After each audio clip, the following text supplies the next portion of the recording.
head of the electrical division of the institution. We are fortunate to have some of our senior past presidents with us. I would introduce them at some point this evening. But shall we begin with a prayer, please? Father, I want to thank you so much for this evening and the wonderful opportunity to be here. We pray for wisdom, direction. We pray for insight for our speaker and for all that we're going to do here there to bring glory to you. Amen. Amen. Yes, thank you very much for being with us this evening. And this evening's program is actually a hybrid session. So we have a number of people online. And it looks like lots of our members are getting too used to the virtual programming that we've been doing. So we have more than 55 people online, and I think there are more yet to join. And we expect them to add on to the numbers for this evening. So whilst we are here, I believe that we will have full benefit of this evening's program. And in the end, we will go out having learned so much, because we are lucky or blessed to have with us this evening a man that I personally say is of many parts. He's of many parts, and he's one that exemplifies the versatility of the engineer in our practice. So without much ado, I would speak a little about our speaker for this evening. He's Engineer Eric Insako. Sorry, please, with the hand. Eric is the head of the Stanbic Bank Ghana Limited engineering team. He oversees the digital strategy of the bank and has responsibilities that span real estate, partnership, IT, security, banking, operations, and technology. Before entering banking, Eric served as the head of sales and distribution at MTN Ghana. He led the process of creating today's mobile money ecosystem and growing usage from marginal levels of the pervasive levels that are evident today. As head of sales and distribution, he grew a deep commercial talent base and enabled the digital vision. The business offerings stretch from predominantly voice to data, digital content, and fintech. He was also MTN's first head of enterprise business. In that role, he launched many innovative offerings, such as cloud services, hosting, and the Internet of Things. Eric has worked extensively in the telecom sector. He was Chief Information Officer of Airtel and Tigo, respectively. In those roles, he trained a wide talent base of professionals who are spread across industries in Ghana today. His interest in training also led him to lecturing roles with the Ghana Institute of Management and Public Administration and Ashesi University in that period. Prior to telecommunications, Eric spent nearly a decade in the fast-moving consumer goods industry. He had various roles within British American Tobacco, both as a sales manager and business systems manager. He also worked as Chief Information Officer of Ghana Breweries, owned by Heineken International at the time. He spent 5 years working at the group head office of Heineken in the Netherlands. He had responsibilities for IT projects in Africa that spanned customer relationship management, enterprise resources planning, and the breakthrough paradigms at the time. He also worked in IT audits. Eric's early career was in KPMG and Pricewaterhouse, where he worked as a management consultant. He also worked in pure chemical engineering roles soon after graduation. He worked initially as a process engineer for the Volta Aluminium Company and later as a nuclear reactor engineer at the Ghana Atomic Energy Commission. He holds a BSc Honors in chemical engineering from the University of Science and Technology in Ghana and an MBA, Management Information Systems option from the, I guess it's Brugge Universitat Brussels. Free University of Brussels. That's the English version. And in Brussels, Belgium, he has 2 daughters. So, as I mentioned, this quick read that I've done speaks of the man. He started off as a chemical engineer, and today he's going to speak largely electrical engineering or electronics and the like. And that's what I meant by saying that he's a versatile person. He's been in marketing, sales, and all very interesting roles that he's done throughout his career. Tonight, he's going to speak to us mainly on scaling digital partnership for mature governance. This is part of the series, to engender engineering innovation amongst us, and he been at the forefront of the digital growth in Ghana. We thought that he would be a good partner to speak to us. So, Eric, we are very glad that you took this invitation to come and talk to us. Tonight, we are grateful to have you and ready to hear what you have for us. Thank you very much.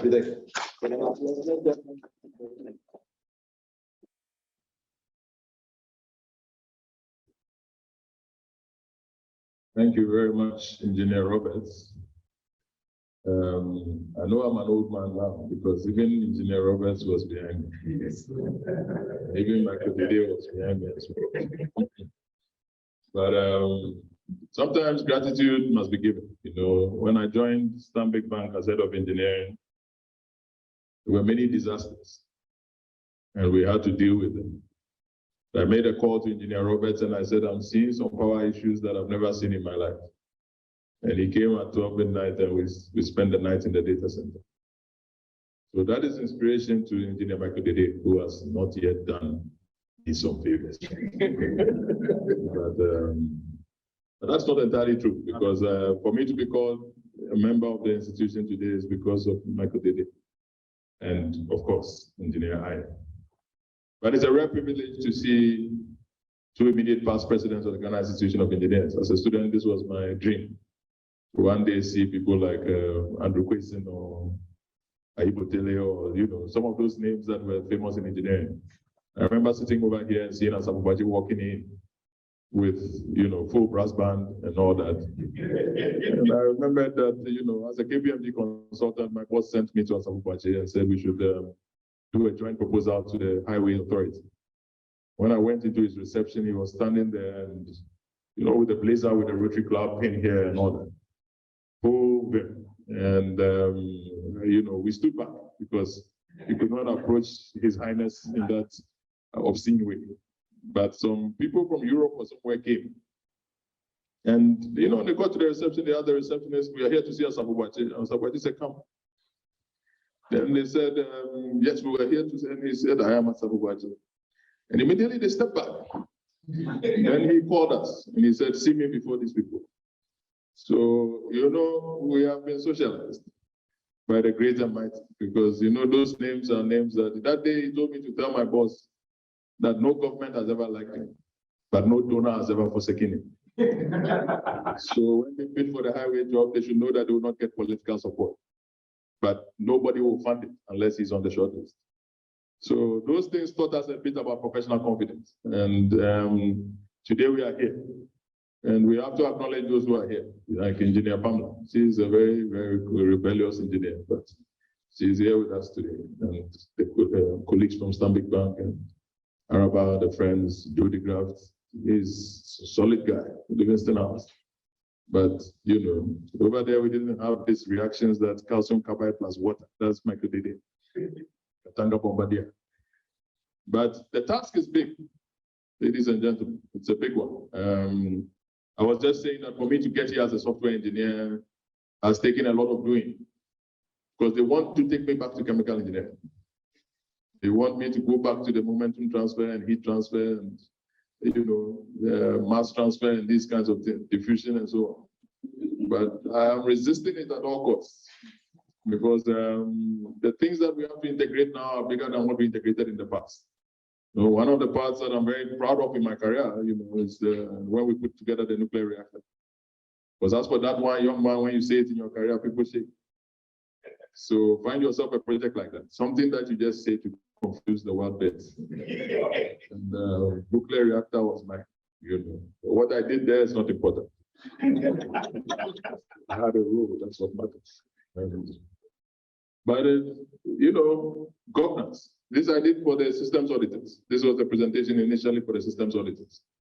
And I was telling them that, what are you auditing? You are always putting together controls and paralyzing the world. But at the end of the day, you need innovation, you need liberty to be able to free minds, to create stuff. So, when I was in KPMG, they did a project they called Audit 2000. They said if your client will not pay you for the audit, if it were not statutory, then you've done no work. Because most people are paying for audit today because it's by the law. So you must learn how to do the work and then add value to it. Then you can do something. So that's what I did for the systems audit and the pillars of the new economy. I think the battery has issues. Or you do it for me. The young men like automation. Or did I not do something like that? Okay. I think it's coming back. Yeah, it's coming back. I think this one we've been through. The most important line is this one. We've said many things, but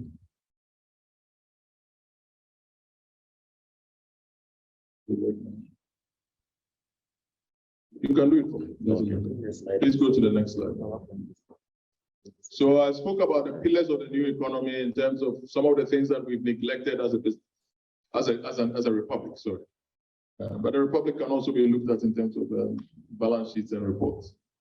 But some of these things are, for example, content. Content opportunity is so big. Our heritage is not yet digitized. So when I was in MTN, I was sent to Asante to go and give him 20,000 cedis. And that day, Joabehini took the mic and he said, I hope your tree is good. So I said, hey, I'm in serious trouble because the brand I'm representing does not merit 20,000 cedis. Because this is a traditional council that gives Asante over 1 million cedis at a time. So how do you donate 20,000 cedis to the Mencha Palace? It was a problem. But I sat down and I thought about the whole thing and I thought, where are we going to go to in Johannesburg that they will understand that they must approve 1 million cedis for this palace? Maybe they will not. So we came up with a raft of projects. And that was to put Wi-Fi in Mencha Palace, for example. The next time we went, I'll speak Tree and then I'll translate. But the next time we went, Tumfo said, and send the internet. So the Wi-Fi was working. Sometimes you look at the report at MTN House and you see 45 people browsing at the same time. It was free, of course. But those were the conversations we had to have. Then he said to me, because that's the Kotoko training ground. So you know what I did? I know William Tete will be logged in somewhere, but he was head of capital projects for MTN. Utumfo was teeing off at his golf club. And I said, Nana, you turn around. And I said, Director, now, oh yeah, and he said, hey, yeah, mommy. So William Tete was committed immediately. And he said, hey, is that how you are? I said, if you don't build it, you must make your limit in Sao. Because if you cross the river Prague again, you will be in serious trouble with this man. So Adakuja Chair was also done. And then we created the Heritage App, which is to the issue I'm talking about, the content. Because all traditional artifacts, the pictures of Akwesi Dai, the Women Fairs festivals, the Dagmon festivals, and so on and so forth, they had to be digitized. And now the Heritage App has been created. Ayoba has 1.9 million subscribers. In it is the Heritage App. And we are saying that we need a national conversation around this. Because me, I sit here, my name is Eric Insakun, that's it. Nothing else on YouTube. But it has 873 subscribers when I check this morning. If I get 1,000 subscribers, then I get a video, we can include just talking to you like this. And that video gets 1,000 views. Guess what? I'll get $1. At that point, I'll get $1 from Google. But it's free of charge. There would have been no effort made. I'll just be sitting down. When I sit in my house, I just tell people, hey, subscribe, subscribe, subscribe. And now I'm at 870. Gloria, where are you? So when you add 130, then I'm in the money zone. And then I start to do the videos. Look, when you sit with Michael today and he plays the cowboy tune, you will get 1,000 views. I'm telling you. So these are free opportunities. And you know that these Don Little and those little guys, you know, when you go to Nigeria, Makenjo comedy, what is he doing? Or Sabalo comedy? They sit down, but they get 1 million views. 1 million views is what? $1,000. And it's just a question of people going outside and doing some drama on the street. So we have neglected a lot of things on content. And on the more serious note, during the year of return, Bozoma St. John came to Ghana, Bozoma St. John. And she said to me at the time that she was the boss of Endeavor Corporation. And she could put the musicians on labels. They owned Motown Records and some of the more serious studios. And the publisher rights of songs, normally everywhere in the world, they pay more than the distribution rights. If Beyonce composes, she makes more than when she performs. But here, what do?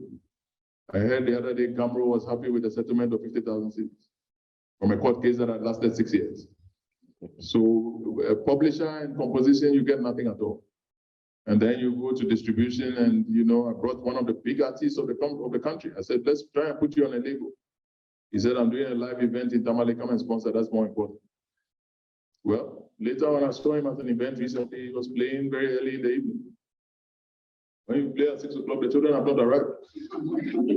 So it's a conversation we need to have because content is bigger than, when you look at AT&T offered $84 billion for Sony. Sony said no. These things are big conversations elsewhere in the world, but we joke with them because, as you know, we like comedy. Fintech. That's the jurisdiction after my own heart. People would want to label me, they would label me with fintech because mobile money, it came to me with certain statistics.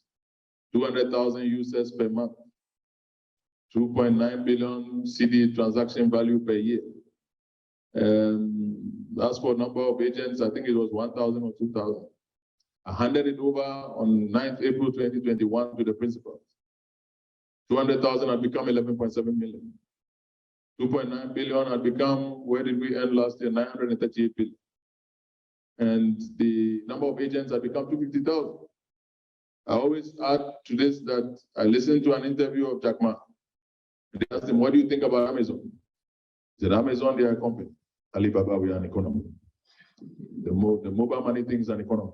It's not something comparable to what they do in other companies. Today I'm in the banking sector and I know the impact of what I'm talking about. But of course, it created a role for myself on the other side. At the age of 52, I prefer to be where they buy treasury bills and make profit than to be at, Seychelles looking for SIM card sales. So it works okay for me. But the pillars of the economy go on to networks. And these networks are the platforms. Uber is a platform, networks. You find that to some extent, Facebook, AT&T, Bell Mobility, these are all connectivity ecosystems. And we don't understand it. Today, what do we call MTN? Dominant player. So what is the solution to dominant player? Kill it? Oh, you can't kill it. Because when Donald Trump went after Jeff Bezos, nothing happened.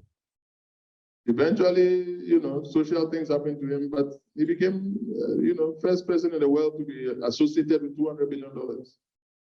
So these things have to be developed. And these are ecosystems that will bring together the disciplines of the universe. So for the first time, the humanities are more important to me in the work I do than more engineers. Because today I was at the harbor for a long time. The guy who took me around, he has a master's in shipping and logistics. But when I knew him, he was a graphic artist. And the kinds of conversations we had today about why in a country like Ghana, you can end up with a situation where we have a harbor we call fishing harbor. We have terminals that are for refrigeration. But sometimes a car goes there and it's cleared from there. We don't transport cars in refrigerators. But somehow in Ghana, we are able to do it. So the technology that we need, we've been at it for a long time. In 1996, I was part of BPEMS, Budget and Public Expenditure Monitoring System. 8 years later, I heard BPEMS was in pilot. I don't understand why we pilot anything for 7 years or 8 years. Today I hear give me. I hope it works. But I'm not, I'm not part of that ecosystem anymore. But networks are critical. Digital commerce is the future of the world. We saw it during COVID. When we started COVID, I used to do one call with MTN like this. I used to fry plantain with the other hand. And then I used to direct the virtual school of my children with my foot. But today we go on an app and you solve a lot of these problems. And you can even do the digital school also with more tools. When it came, Google Classroom was new. We all went through a very big learning curve. The world has changed, and it's changed forever. But Abosi Okai must change. So when I speak about these things, then I have to speak about, Pamela, maybe because you are wearing the Bruno top, you can stand up a bit. Just for 2 seconds. But you see the branch is wearing. Pamela, you may be seated. But we are creating this platform so that we can put Abosi Okai online. So that when you are sitting here, you can put a request in that you want a tire hub, and then it goes to Abosi Okai. And the Abosi Okai people will respond to you with the prices. And then you select which price you want. And when they bring it to you, you pay to the app. When they bring it to you, they will get their settlement. And this was thought of in Abosi Okai. As head of enterprise of MTN, I went to Kabot Enterprises and I said to him, I'll give you a free website. And he said, I don't want my prices online. I don't want competitors copying my prices. So we have to do this so that you can bid. This is how we buy things in Ghana. And you know the Ghana Union of Traders? Guta. Everybody must know Guta this week. Yeah. Because they are on air. They closed the shops in KJT. But Guta is made up of 2.5 million members. And they estimate that the number of traders in Ghana is 7.5 million. The number of people on the voters register is 16 million. So the trader is everybody. And the households is, I think, 5.6 or 5 or 6 or something like that. So every household has more than one trader. And in reality, what we are doing is an ecosystem that is bigger than mobile money. But these are conversations that require all of us to be on board. I've sent these numbers to the University of Ghana, and I've told them, please contest my logic. But what I recall was that 938 billion cedis was the mobile money transaction value for last year. 5% of that was payments to merchants.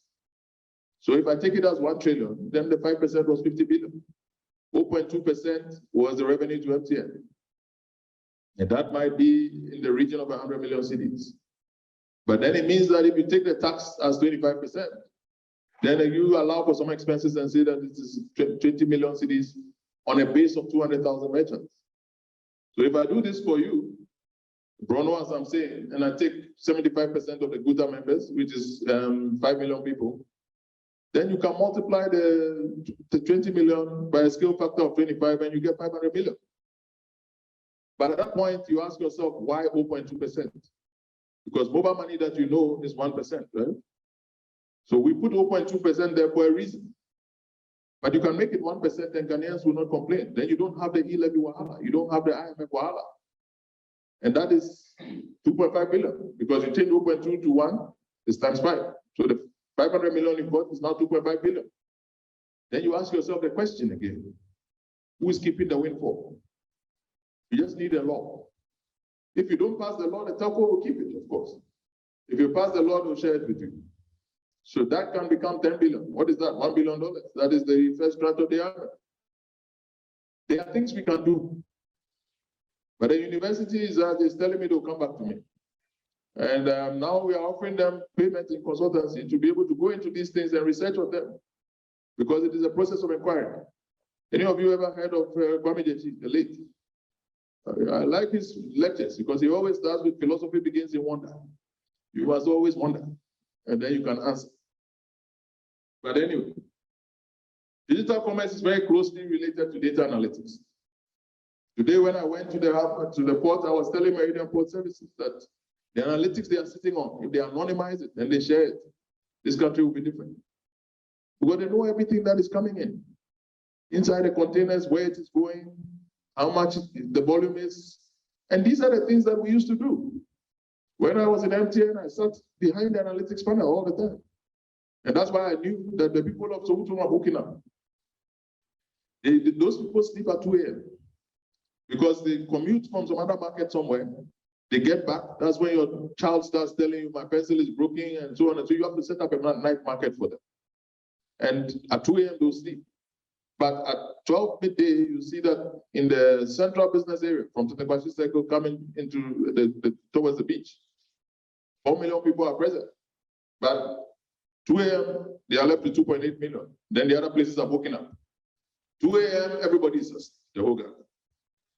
But by 5 a.m., they're on the road. 4 a.m. maybe, they're on the road. You see, the analytics are showing it all. You know, and as a gentleman at the University of Ghana, you know what he's studying right now? He told me that he's looking at the night light. When you look at night light per constituency, you can size the economy locally. Because these night markets I'm talking about tell you about some amount of modernity and congregation of people.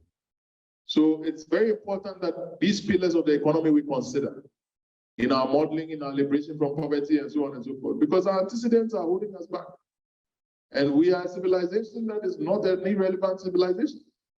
This morning, I was speaking with the head of the son of Odepo, the late.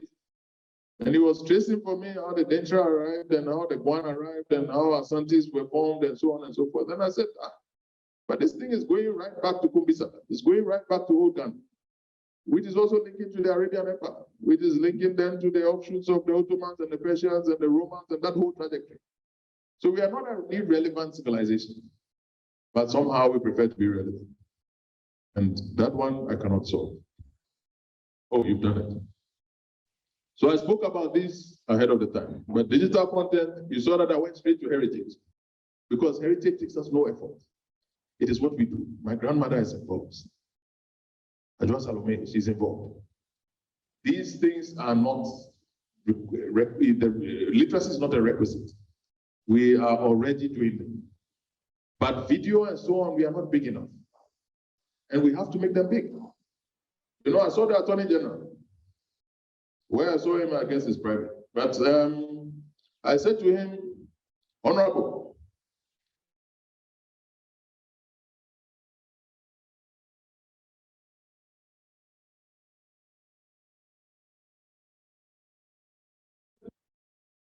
Law Reform Commission, so that we start to do the education. But ladies and gentlemen, it is way past time. Go and lobby a law reform commission. The bill must be in Parliament. We must protect our content because our artists are not big enough. When I was in primary school, I was taught by McJordan Amati. McJordan, if he was alive, would be bigger than some of the people we call big today. You know, Genesis chapter X, I guess I'm talking about things that reveal my age. But those are the movies that they were making even then. The Boy Kumasin, and so on and so forth. And now we've gone on in years and we cannot even name our movies. Because, you know, what Kwanzaa did with heritage and so on and so forth, with the, you know, love brewed in the African pot and so on, we don't have those quality of scripts anymore. And what we are doing right now, you know, I don't want to name and shame, but like what we are doing is just trying to do naked comedy. And that's not right. So video is a huge opportunity, like I said. I mean, music, you know, over here we are in Ghana, so we are safe from American law. But I don't know about you, Mr. Butcher, but I don't know how Michael Jackson died. Because this guy took on Universal in public. He said, I will break the recording contract. I cannot be sued for my mortgage and Universal is making billions on my name. So if they say they will not give me more money, then every concert I'm starting, I'll start an ode to Universal. And then they started to shake. Mysteriously after that, he died. Let's leave it there. But the music conversation is the same. What we are saying is that there's an agency, you know, again, I cannot name and shame, but there are some agencies around in the country, they are signing on these young artists and they are promising them, they are asking them to promise 5 years of their future work, 10 years of their future work. So you start, and when people say that Burna Boy has released in Nigeria, people log on to MTN to try to find it. Over here, you cannot do it. You know, and some of our people are now very big. King Sakwa there played the Global Citizens thing. He played at 12 midnight. I'm very particular about when you play. Because he played after, I think he played just before Caesar. And then soon after that, Usher Raymond came. When Usher Raymond arrived, my 14-year-old daughter, she said, let's go. Usher is your generation. We are done. So I said, fine. But those things are very important for me. What you do with your creative talent. And music, we are not doing enough. I'll go a bit quicker so that we can get some questions. The Zoom people can interact as well? Yes, they can. Okay. And as for gaming, I think we have not even started. Our understanding of gaming right now is to bet whether Manchester United will score Liverpool as well. Those are not, I see some Man U people because he turned around. Liverpool, okay. But so we need to do some more creative things with gaming as well. Boss, could you flip it?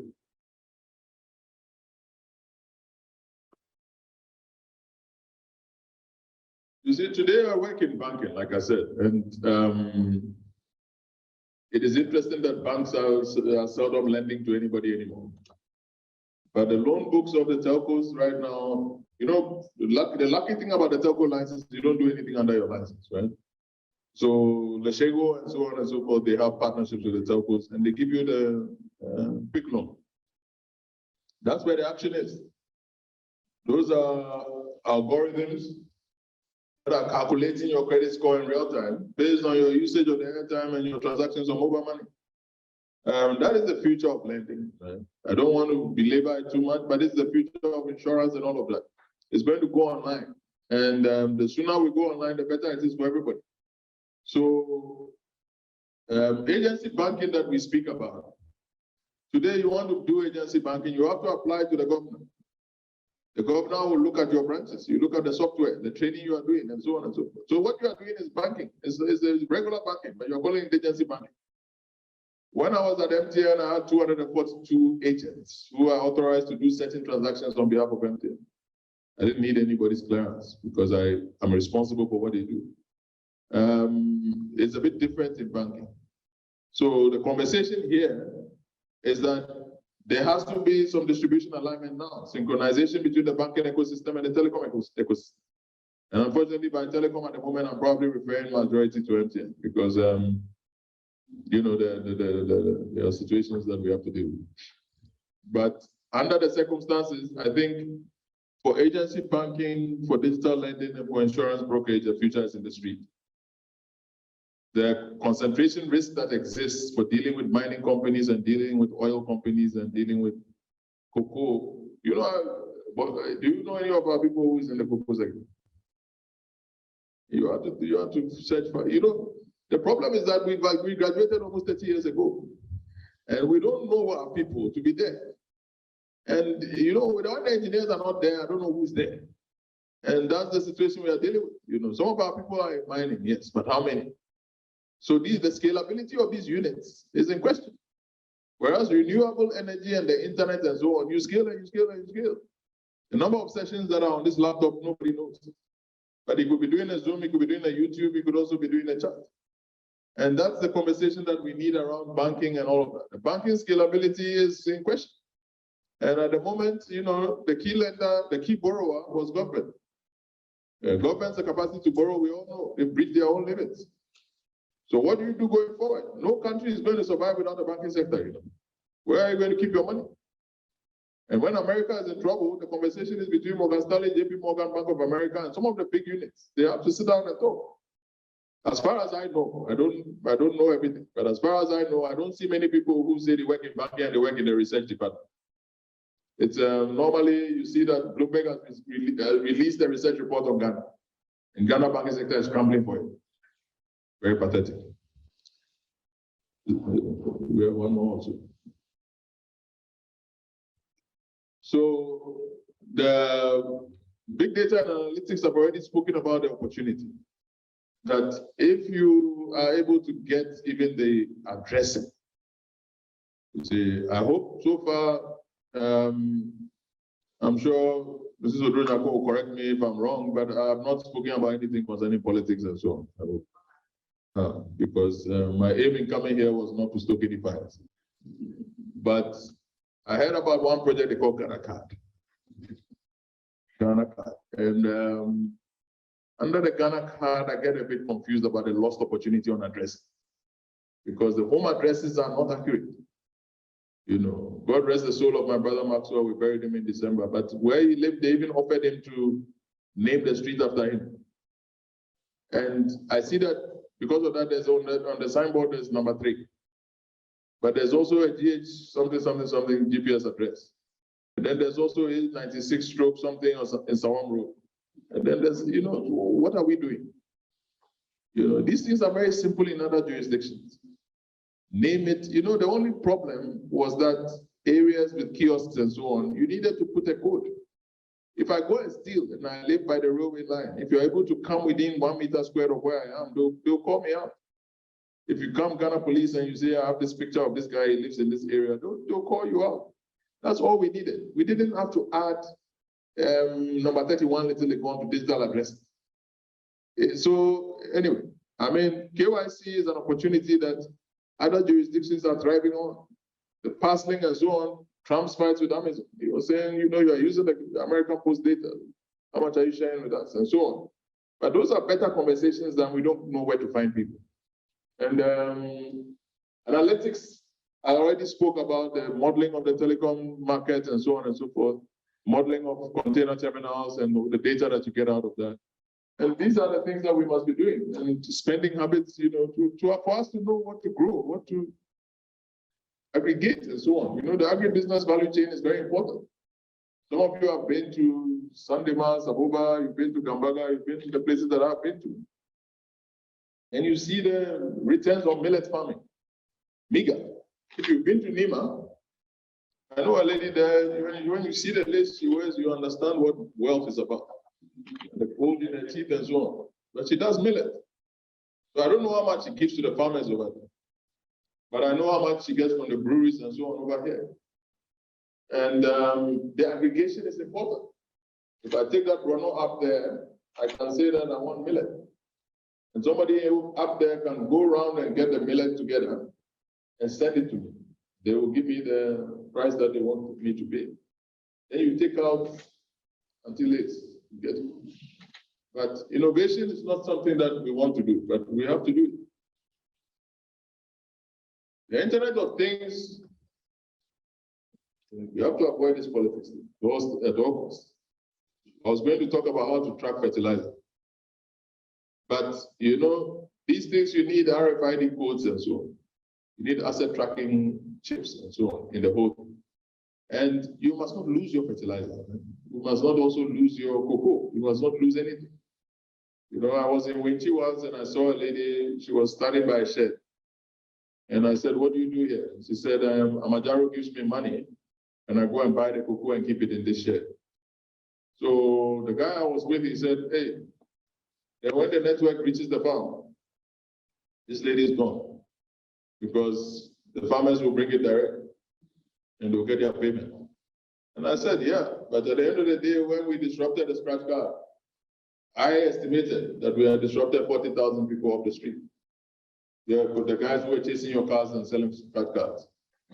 But we put 300,000 people into work in the what we call the transfer business. The one you sit under an umbrella and you send it to somebody who cannot do it because of literacy challenges. And then we put another 300,000 people to work in the mobile money ecosystem. So you take out 40,000, you gain 600,000, you're on the money. So the point was that the Internet of Things is the opportunity to take the internet into traffic lights, to take it into Galamsey, to take it into, you know, fertilizer tracking, to take it to miniaturize the technology so that it can no longer be ignored. But we have a different agenda. When I'm summing up, I'll tell you a story about Silicon Valley. I already spoke about utilities and so on. So the Internet of Things is there. That's the last slide. Okay. So before the questions, I'll tell you what my summary is. In 2019, I went to Silicon Valley for the first time in my life. What I saw was on this side, I saw the Stanford University. And it has its own spokes into the networks of Caltech and UCLA and Berkeley and all that, the ecosystem of California universities. Then on this side, I saw Facebook at Menlo Park. I saw Google at Mountain View. I saw Apple at Cupertino. I saw incubators where the startups were being incubated. Then on this side, I saw the Sun Hill Road. That had all the financiers in the world. When I came back, I thought to myself, anybody who creates this triangle is going to create wealth forever. So I went to the University of Ghana and I saw my senior Padigo. At that time, he was Vice Chancellor. Francis Dodo, sorry, is the name, Francis Dodo. But we got a partnership going, and we paid the Center for Social Policy Studies to research into the causal variables of mobile money and see how we got a widespread adoption across imams, across catechists, across sports coaches, across everybody. And then they passed the findings to the University of Ghana Business School to create training manuals so we could have a long tail. At a certain point in MTN, my people were everywhere from Afghanistan to Namibia to Sudan to Zambia to everywhere. And because we had promoted too many people, we needed to train another tail which could coincide and backfill. So this was the project that we put in place. And these things I'm doing for the banking and so on and so on. But, multinational corporation, it's the same as the Roman Empire that crucified Jesus Christ. So on the incubation side, we said, fine, we would generate, we called the interns together. We said, just write the name of everybody who does business in school. Some people brought us guys doing wigs, doing this, doing that, barbers and all that. But we selected what became the partner for the mobile money marketplace, a company called Courier Shops. Then we selected some music apps, Sario, and so on and so forth. And then the last thing was that we didn't have money. And the money part we were hoping we could solve by bringing together foundations and so on to start with development capital and then grow up. But in this exercise, we did not succeed. As in, I don't see an economy that we created. I see that we created initiatives. But what we said, one day we will get there. When you add to that, so this is what I consider to be the financial side, or let's say the industrial side. When you add to that what I spoke about concerning the modeling for the revenue, to get more from the fintech revenue, and then you add to that social intervention tracking. We did that for President Kufuor. We put a system in the castle that tracked everything from health insurance to what do you call it? Food security to national health insurance and so on and so forth. When you put those three together, I think you are very close to getting a developed country. In addition to that, you need to put people who can put the manpower to do, drainage systems and agroforestry systems and so on. So that's my take, and I think we need some questions if they are in. If they are not as well, then we drink our water.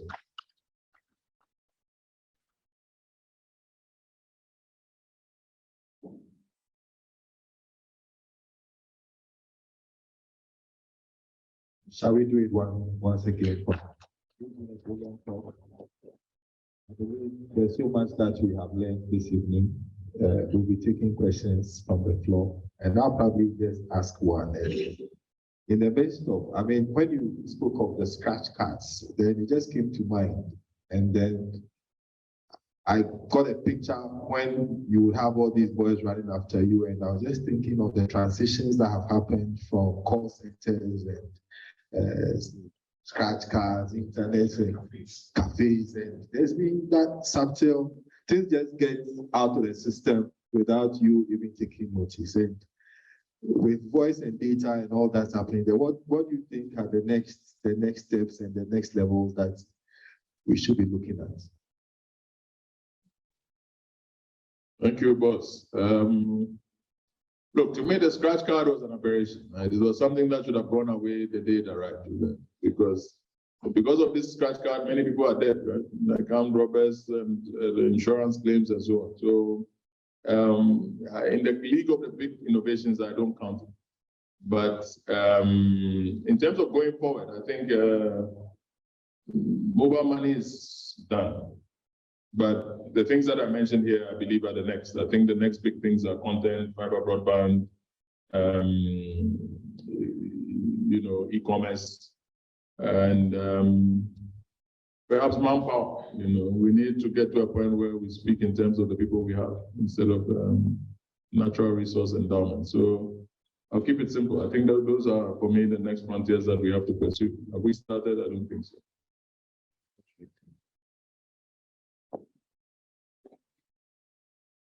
Well, we have a question also in the chat box, and it says, please, what do you think we can use ICT technology to solve distribution and revenue losses in the utility sector?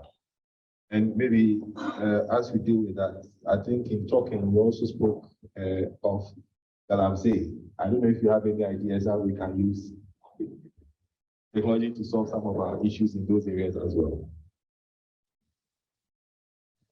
So I heard the Galamsey, now I've even forgotten the first one. The first one was on the utilities. Yes, utilities. The utilities one was quite interesting recently. Like electricity corporation cannot load credit. So how are they running the company then? I don't know if there was money going in. That was what I was getting confused by. Like, if you're not selling your stock, I don't know what you're running the business on. But so it's pathetic to mention, because let's assume that somebody is logged in from, let's say, Japan. And then I start to say that you need electricity meters to work. It feels as if Ghana is not yet a country then, because it is so obvious that for you to load credit, you need a meter. So unfortunately, that's the answer, Engineer Robert, that we need to get our meters to work, and then we get payment systems to work. And the app is here on my phone, but it shows me zero balance. Yesterday, I called the facilities manager where I live. He said, my balance from ECG is 162,000. I said, Lord have mercy. But it's confused. All the numbers are everywhere. If I owed 162,000, I don't know where I would be by now. So unfortunately, it's the basics concerning that. Concerning Galamsey, like I said, you need a parallel economy. You need to do an economy so that we get away from this poverty thing.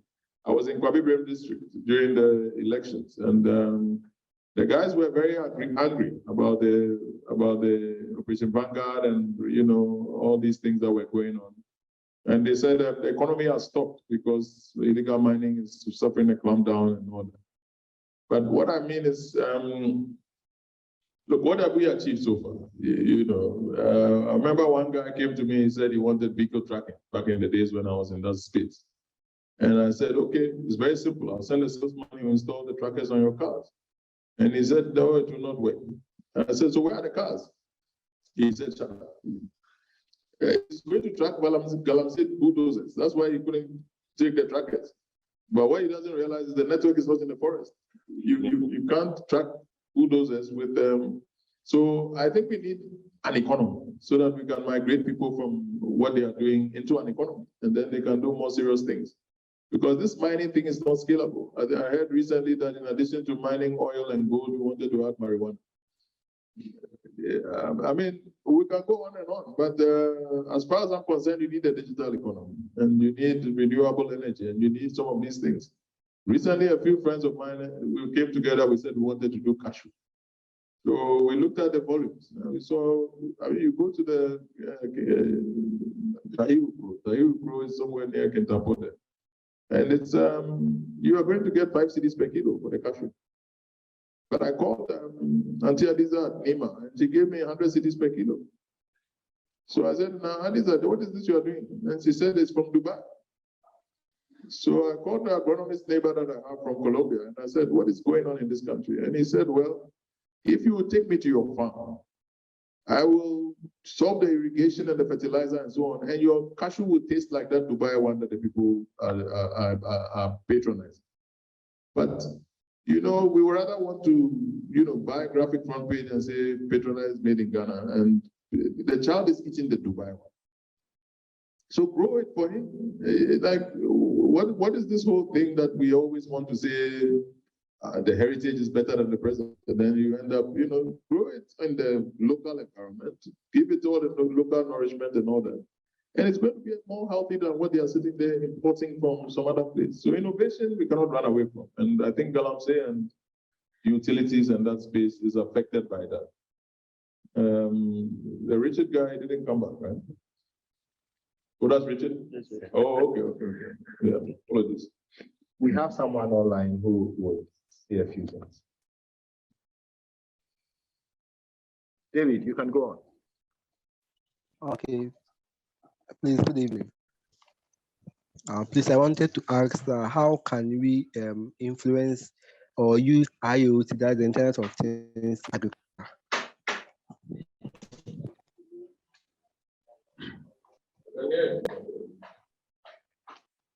Hello. Okay. Okay, please, I wanted to ask how can we use Internet of Things, that's the IoT, in agriculture? In agriculture, IoT in agriculture. Like, how can we influence it? Like, how can we use it in agriculture, or like? Yeah, I think it's clear. I think I spoke about this actually, because that's how you track fertilizer and your inputs and your farm vehicles, and it's all part of IoT technology. But I mean, as I said, when I spoke to the auditor, somebody asked me on a scale of 1 to 10, where's Ghana in ICT? And I said, it depends on who's on 10. Because if it's Finland, then Ghana is 0. But if it's Rwanda, maybe we are 4 or 5. So it always depends on who's on 10. And the things I'm talking about, I said, sometimes I'm ashamed to talk about these things, because in 1996, when I did my thesis in the University of Brussels, I wrote on flexible manufacturing systems. And at the time I went to the southern Belgium Charleroi factory of Caterpillar, it was unmanned. They were doing numerically controlled machines, programmable logic and all that. I've not seen those factories yet here. It's 26 years later. And I went to a seminar with my professor, and they spoke about materials requirements planning. He stormed out. He said, I did not come here today to listen to 1975 technology. But recently I visited a factory, and they were very proud to show me that they have implemented MRP. So we are 50 years late. And that is if we have arrived at all. And so this thing is, agriculture and the usage of IoT is very basic. You need to track the farm inputs. You need to track the machinery, and you need to actually also do a few things with weather control and so on and so forth. Like it needs to be a bit more sophisticated. The drones need to be involved, and so that we can get a few things moving. But that was not a question, but I've answered it. I'm saying that you can apply it. But the second answer that I've added is that we are not applying it, and we are not making progress in any area at all.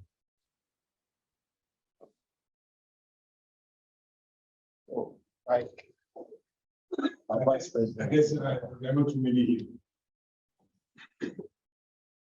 So, listening to you, my question then is, looking at what we are doing at our universities, what is the gap between what we are doing and what we need to do to get to where you are proposing? This is a question I'm glad has come up, because despite what people say, I'm a very proud alumnus of University of Science and Technology. I think that the things they taught us in engineering, those differential equations were very important. The numerical analysis and those, the thing in computing is called computational theory. So sometimes you don't ask yourself what you are computing, you just compute. Because when you come and they say do mobile money and these things, you have to simulate things that you've never imagined. Because you know how many frauds we were picking up in a simple zoo every day, and you have to figure it out before the process figure it out, because at the same time that I did a system that validated every registration of mobile money to National Health Insurance, to DVLA, and so on and so forth, at that same time, the process realized that if 001 goes through, most likely 002 is genuine. So we had to then immediately redesign the system to say, hey, if 001 comes, 002 comes, 003 comes, just stop. Because if that guy gets through, he's going to register 1,000 cards immediately. So it is something that I think the training we had, I pay tribute to my friend TK Donko. He faced the risk situation in his work in Europe, and he said, I'll fix these guys out. So in his next presentation, he moved away from the PowerPoint. And then he gave them a verbatim summary of 18 countries and the markets. When he finished, Tom Demand, president of Africa, he said, this guy is going to be the next great thing in Africa. because he was not looking at anything. So when people say learning by rote, whatever, make it work for you. That's all I say. There's nothing wrong with the educational system that I follow. And unfortunately, it's not a word, but my kids are in the international school system. Right? So I'm not able to make a quick assessment of the Ghana Education Service situation as it is today. But my point is make it work for you. You have also learned something that nobody learned. If even it is vernacular, whatever it is, make it work for you. Because the curriculum, when we met at Abokobi, I saw one of the MTN engineers talking to Macadam, who's provost of engineering. And he was saying the same thing. Why don't we revise the curriculum? And I called the guy. I said, you do your work well. I work with you at the telecom company. You sleep in meetings. And you are here advising the provost of engineering on revising the curriculum. What do you know that you're revising curriculum? So my point is that we've become very arrogant about what we do in the industry, which is nothing. I've worked for 16 organizations. I've worked, when I was in KPMG, I worked for 14 consultants in 15 months. So 14 clients in 15 months. So at least I've seen the span of the universe. I looked at the enterprise base of MTN when I was there. It was about 4,000 clients. So at least I've gone to meetings at many of these mining companies and so on. I have a fair read of what is going on here. And I compare it to what I did in Europe. And I think that we have bashed ourselves unnecessarily. Today, what we need to do is to connect the dots. The era when we said political science was not necessary is past. My own daughter does political science, and I've told her that the future of the universe is connecting people like her to people like myself in the past, and making sure that this conversation is a big one, so that we are talking about giant ecosystems, not just. So anyway, I mean, Michael, I think I have great respect for what we study, and the delta between 1993 when I left and today is what I cannot comment on too well. But when I see people like Kwabena Bichum there, I see people like Macadam there and so on, I don't think that it's going to drop to a level, way below a par. You get what I mean? But when you come out, you are still going to feel the same thing that a kid feels anywhere in the world. You're going to feel that the things that are going on at Tesla and so on are above your league.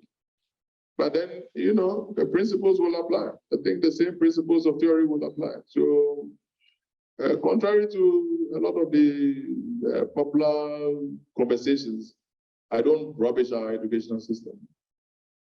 Reginald? Yeah, I wanted to ask about, it has always made sense to scale the software sector in terms of innovation. But when it comes to hardware, with how far manufacturing is from us and the technical gap, because most of the people I've met so far studied electrical and electronics engineering, and we can't see very confidently about electronics or developing the hardware sector. So how do we ask this about bringing our ideas to market or bringing stuff like that? How do we scale that side? Okay, so hardware is not complicated. The thing we call software is the same configuration that we blow into hardware. So it's not complicated. And, I spoke about the need to marry the sectors of the economy. When you go to the Ghana Union of Traders Associations, GUTA, the head of the Smartphones Association, Michael Frimpong, is a hardware manufacturer. He manufactures smartphones called MPOS. And you know how I found him? I was reviewing the numbers. At MTN, I had only 3 reports. I'd worked at the analytics to the point where it was very sharp. So I only looked at number of smartphones activated, which brands, which locations, airtime sold, denominations, locations, mobile money. Stopped looking at SIM cards a long time ago. So those 3 reports, I never missed anything in them.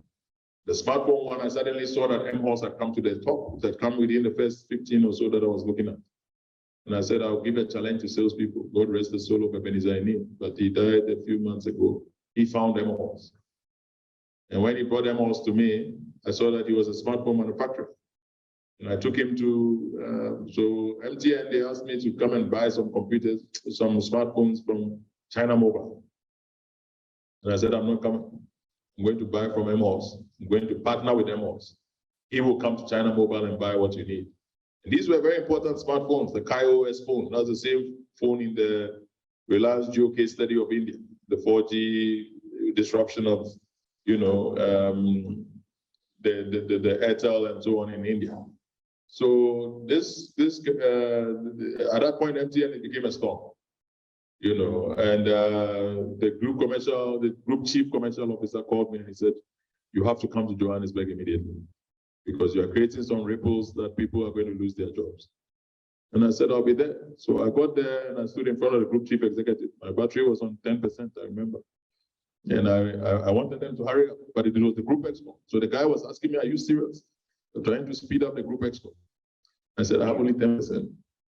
So the conversation started and I said, if you know a better way than to partner with the Ghana Union of Traders, tell me. But as we speak, the man is in China. The 2,000 milliampere battery that you wanted, he's changed it to 2,500. The memory you asked about, he's changed it. He's renegotiated all the prices. And he says we should land it in, we should bring it through Hong Kong. He doesn't want it through Ganju. So at that point, the group chief executive put up his hand in his own meeting. And he said, what Mr. Nsako speaks about is my declaration of the model for the whole MTN group. This is the asset-light model. It is in use up till today. So I'm saying that we don't have an irrelevant market. As Dr. Obin, as head of Guta, he told that the traders themselves are the manufacturers. That is why he speaks on a platform and AGI steps back. Because Frimpong is a manufacturer. Many of the people there are manufacturing. From the unions of Guta stretch from spare parts to haberdashery to timber to mokola to everything. And many of them have started manufacturing in their areas. So likewise, in the same manner, for hardware, to make a computer is nothing. You get it? Like, I mean, right down to making chips is nothing. I saw a Japanese guy once and I said, hey, the way the Moore's law is going, how far are we going to get? What more can we pack into the chip? And he said, look at it as taking a picture. Because you are laying photos on top of photos in a very small. But today I know that Kwame Dubois and some of those Stanford professors and so on are looking at the fact that we have indeed breached Moore's law finally. So miniaturization is getting more difficult now. But look at how far we've come with miniaturization before it's getting difficult. So that's the point I'm making, that hardware is also part of software. You know, in the telecom network, you know, I was CIO of Tigo, I was CIO of Airtel. We stabilized those networks. Later on, the companies collapsed. But how did they collapse? Because when IT is stable, they ask you to go and report to networks. But the network is software. The only reason that people believe that IT must go and report to networks is because the budget is big. But what does it take to do fiber from Medina to, you know, Techima? Nothing. It's digging. Once you dig, you can blow the clouds. So the point is that sometimes we get it a bit warped in our ecosystem. But, you know, I can only end by saying what Einstein said to Newton. He said, I don't blame you that you said light are particles, because your whole mind is mechanics. So until you can think in terms of waves, you forever try to explain everything in terms of particles. They didn't live at the same time, but he was talking to him, you know, posthumously. So I think that's the whole thing. We need to free our mind to look at the digital technology, and hardware will be addressed by the same conversations that address software. Thank you very much. We'll just take one last question online. Maybe one last question from the audience. So Duke will speak. Good evening, sir. My name is Duke. Yes. I'm calling Yes. from speaking from Sunyani. Yes. Okay. My question was that how can we now, because data is very expensive as compared with other countries, so how can we try and bring the data down, the prices, so that it will enthuse us to use it in terms of our everyday things that we do, so that we can use it for development and other things. Because sometimes you want to design something, you want to go online, and mostly you study from there and other things. But then the data price is very high, and sometimes it's not all that stable. So what can we do about it? Thank you. I don't know if you got him. I got it clearly. And I'm reflecting on the question. The simplest ones are the most difficult. Because, you know, I think everything we are saying is summarized in this question. The economies that we must build must lift us to the point where we can purchase the data. That's the first part of it. But the second part of it is that the prioritization of government programs must change.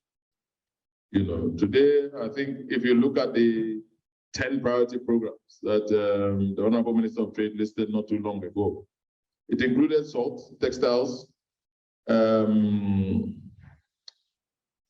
whatever it did not include anything digital. But I recall salt and textiles.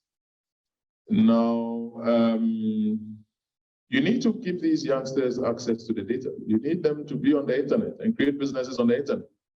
And I think that it is not wrong to spend public money on that. You know, you need to put Wi-Fi everywhere. You know, radio planners never forgave me for the day that I told them to go and put Wi-Fi on Tiptoe Lane.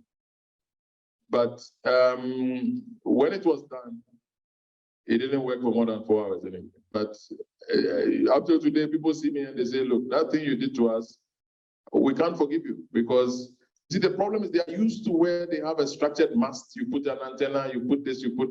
But when you have to talk to a kiosk owner to say, I want to put a small access point on your kiosk, it's not second nature to them. And we underestimate these things. It speaks to the issue of diversity in our training ecosystem. Today, you see that the cluster there that has a few females are very young. A lot of the time, I just, you know, I did not been for the immediate engineer Bushri. So on that list on the wall of fame, you don't see many women. And so I had a lady called, may she forgive me, but the name is not coming immediately, but she was in Doreen. So Doreen is in Abokobi. And I called her to my office and I said, I've heard that you are one of the account developers who walks on the ground. You don't have a car. But I hear you are very content and very motivated. And she said, yes, because I'm female. And I said, what do you mean? And she said, look, when I come in the morning, the women are feeding their babies. And that's when I come. And somebody has twins, I hold one and she feeds one. Some of them are bathing, and I go and I help them to get more water when they are. She says, so by the time those boys come and they are playing music and dancing with the women, I've collected all the money and given the women all the stocks. So this dancing is not achieving anything. And the boys were there, and she said to them, is it not true that I have more money than all of you? And they said, yes, boss. So I realized that Doreen is ruling, right?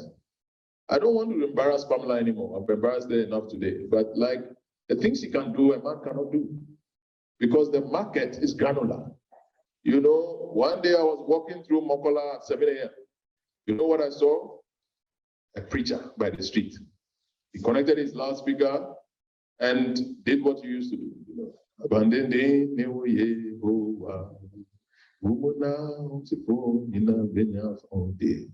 but the waves that passed, because all the people picked up the song.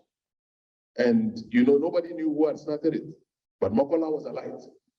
You see, and these days you have to see to know that this is the vision of the future for Africa. We also have something special. But the men don't get it. The men don't promote the women. So when Doreen came to my office, I immediately promoted 2 women to the field, gave them cars, and I said, leave the shop and go and drive. Make things happen in the field. Those women, they make big sales targets today. I promoted 2 senior managers immediately. And those people, when they call me today, they are changing the world. And some of the people in the group of MTN, Cabello, in Genya, I think she's called, from South Africa. So these were people who were sitting in the office of the group chief executive and they were moving things. Because certain things come naturally to a woman. And unfortunately, we don't have that diversity in our space. So the conversation that we are trying to make about data and so on is not shaped into policy. Because I don't know, I mean, maybe, he's a politician. Maybe he has the answer to how many women are in the parliament and in the cabinet and so on and so forth. But it's a shame that we've not been able to tap that vital resource. I don't want to embarrass anybody, like I said, but when I was brought from Holland, I was taken straight to the castle on a DFID project. You know who controlled that project? Mary Jeanette, chief advisor to the president. Whenever she saw the ministers, she would say, my friend minister, come. I haven't seen you for so long. You're looking so good. If I sit down. And the person sits. Says, your projects are not going well, you understand? And the person listens. But sometimes she herself will say, this matter is so complicated that you need to do it. And then she'll dismiss you from a president. But I spoke to Auntie Mary last week, and she just laughed the whole time that I'm glad you appreciate everything I did for you. Because she trained us, you understand it. And at that time, she said to me, the implementation system that you built, it's not that Kofo does not like it. I've briefed him and he likes it. But you're a small boy. You cannot go and stand in front of the president, changing your Excel colors and so on and so forth. Stay back. And then at this stage, myself and Elizabeth Ohene will take it forward. And we'll brief the man, and then we'll implement it. So she brought us the ministers, Boniface Siddiq and so on. And that's why I salute Boniface Siddiq's name. I've never met him, but after that meeting, I saw that this guy, when we was talking about the East-West water connection, he was asking the right questions. When they took him to Western Housing, you saw, immediately he said, hey, what happened to those small contractors? Come, why did you pay them? Those kinds of things. I mean, maybe he's retired, maybe, politics played him out. I don't know what happened. But those conversations are necessary to solve this man's issue so that we move the whole agenda forward. So the two things I think are that the government must support and that the ecosystem must be built quickly so that he can get that economic liberation. I spoke with a lot of glory about Wi-Fi in Menchia and so on, but during that project, as for my friend Abdul Nasser, I can mention his name anywhere. He likes being embarrassed. But Abdul called me and he said, look, I'm not happy at Menchia right now. I said, why? He said, somebody has arrived. He said, he does the cabling for this palace. And I have my cabling I want to use. The guy says he does the cabling. And I said, Abdul, take the afternoon off. He said, are you not going to intervene in them? I said, go and sleep. So I called the salesman and I said, now go to Menchia and go and solve the issue. So he came and you know what he told me? He said that guy had a fixed amount in mind to be paid for the cabling. So as soon as he told me, I started to negotiate with him and I paid him only 2% of what he wanted. I said, you're a good man. So Abdul can continue in the morning. So basically you need to weave. But the salesperson who went, his boss was female. She sent him to go and solve the issue. So diversity is very important to solve these things. I think we have a certain single track mindset that we are following. And I'm telling you the truth, alpha male conflict causes wars. Nobody can solve it. Today, you put Putin and Zelensky in a room, and they will fight till somebody dies. But there are women who come in and they say, what did Yasantua do? 1821, when McCarthy entered Kumasi, they cut off his head. They drank from his scalp. And then 100 years of war. It got to a certain point where it was Santihinis who were asking now that let's stop because we fought for too long. Too many generations are tired. But at that point, she was able to lead a dialogue in conflict. That led to us. When you get a captor and you say to the captor, I will not kill you because what you have is too important to kill.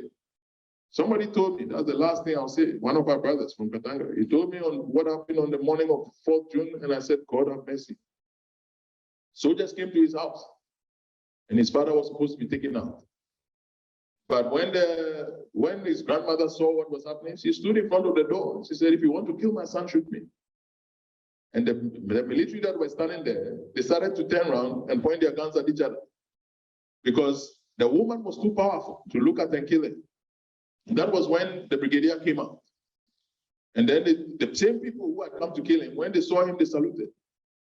And they said, boss, now we want to offer you protection. We came here to kill you, but we want to offer you protection from anybody else who will come. So I'm just saying that these things, it is an almost spiritual level of diversity in the world. And you have to understand it. I know that when the young people hear spirit, they think we are talking about Agrada and so on. It's not about that. These are pure Holy Spirits, not the jokes that we are seeing around us. But I think it's important. I've spent more time than you budgeted for, but this issue I feel like, the guy needs help. I've told him that he's going to go back and buy a very expensive data bundle for himself.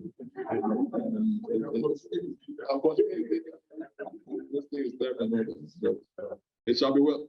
Thank you. The group that came in, are they together? You are all together, right? You can start here. Start at the Ghana Institution of Engineering. From where? From your office. Oh, okay. So you understand everything about power. Okay.